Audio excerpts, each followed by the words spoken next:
আসসালামু আলাইকুম।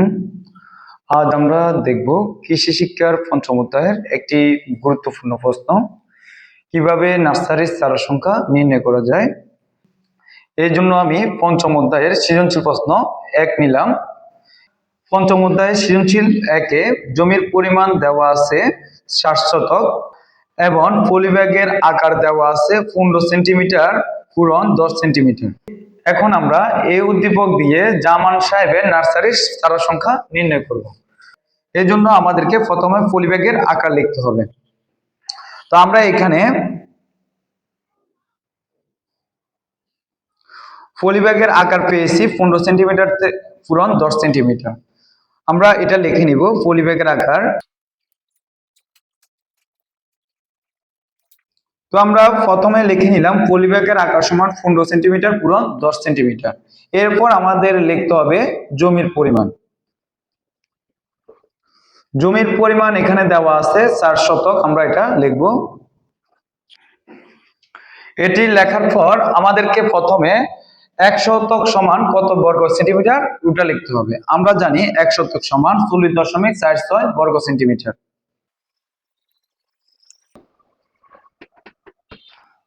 আমরা জানি 1 শতক সমান 40.46 বর্গ মিটার। তো এই ক্ষেত্রে তোমরা গাইডে হয়তো 40 মিটারও ফেলতে পারো বা এরও দেওয়া থাকতে পারে। এই ক্ষেত্রে তুমি এই পদ্ধতিতে করলেও হবে, মানে তুমি যদি 40 বর্গ মিটারও ধরো তাও হবে, 40.46 বর্গ মিটার হলেও হবে। তোমরা এক্ষেত্রে বেশি সমস্যা পড়ো, এক্ষেত্রে তুমি যে কোনো একটা ধরলেই হবে, কোনো সমস্যা হবে না। এবং কি গাইডে অনেক সময় এওরে দেওয়া থাকে, তোমরা এওরে দিয়ে করলে হবে, কোনো সমস্যা নাই। তবে শতক দিয়ে করলে শতককে বর্গ সেন্টিমিটার করে করলে সব থেকে বেশি কি সহজ হয়, এই কারণে আমি এভাবে করতেছি। এখন দেখো এখানে 1 শতক সমান হচ্ছে 40.46 বর্গ মিটার। এখন আমাদেরকে 60 শতক বের করতে হবে। তো আমরা লিখলাম 60 শতক সমান, যেহেতু 1 শতক সমান 40.46 বর্গ সেন্টিমিটার, আমাকে এখন 1 শতকের বর্গ মিটারকে 60 শতক দ্বারা গুণ করতে হবে।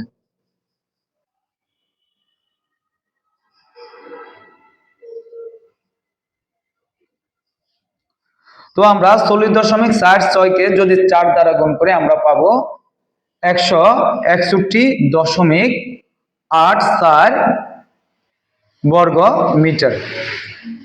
এ হচ্ছে আমার জমির টোটাল পরিমাণ। এখন আমাদেরকে পলিব্যাগের সাইজটা আগে লিখতে হবে। পলিব্যাগের সাইজটা যেহেতু আমরা আগে লিখে নিয়েছি, এটা আমাদেরকে আবার লিখতে হবে। আমার এখানে পলিব্যাগের সাইজ হলো 15 সেন্টিমিটার পূরণ 10 সেন্টিমিটার। তো আমরা প্রথমে এটা লিখতে হবে 15 সেন্টিমিটার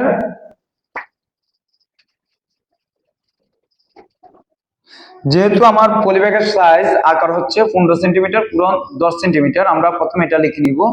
তারপর এই আকারের অনুসারে আমাদেরকে একটি চার্ট দেখতে হবে। বইতে পলিব্যাগের আকারের একটা চার্ট দেওয়া আছে, আমরা এখন চার্টটা দেখব।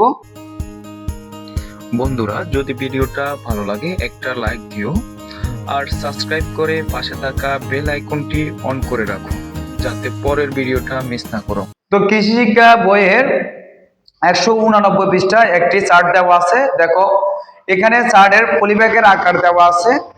এখানে 15-10 আকারের হলে পলিব্যাগ প্রতি বর্গ মিটার 65টি চারা রোপণ করা যায়। 18-12 হলে পলিব্যাগের সাইজ প্রতি বর্গ মিটারে 45টি চারা রোপণ করা যায়। 25-15 আকারের হলে প্রতি বর্গ মিটারে 26টি চারা রোপণ করা যায়। এবং সিড বেডে চারা হতে চারা দূরত্ব হবে 5-5 হলে প্রতি বর্গ মিটারে 400টি, 18-15 সেন্টিমিটার হলে প্রতি বর্গ মিটারে 200টি এবং 25-15 হলে প্রতি বর্গ মিটারে 100টি। তো এক্ষেত্রে আমার চারার পলিব্যাগের আকার যেমন হবে আমাকে চারা সংখ্যা তত বসাতে হবে। যেহেতু আমার এখানে এই অঙ্কে পলিব্যাগের আকার হচ্ছে 15-10, সেহেতু আমাকে প্রতি বর্গ মিটারে 65টি চারা দিতে হবে। তো এখন আমরা লিখবো 1 বর্গ মিটারে প্রয়োজনীয় চারার সংখ্যা।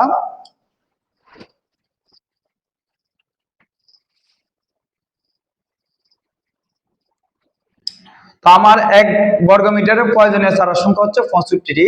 এখন আমার টোটাল বর্গ মিটার হচ্ছে 161.84 বর্গ মিটার।